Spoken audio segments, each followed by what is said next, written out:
चटकल जोरिया चोरवा मांगई मोर गहनवा हो। चटकल जोरिया चोरवा मांगई मोर गहनवा हो। सासू के जगाई सासू समझई दुश्मनवा हो। सासू के जगाई सासू समझई दुश्मनवा हो। अब की जगाई सैया छावई मधुबनवा हो।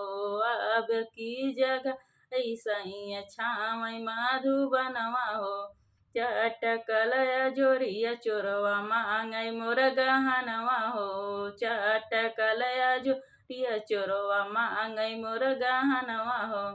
जेठनी के जगाई जेठनी समझई दुश्मनवा हो। जेठनी के जगाई जेठनी समझई दुश्मनवा हो।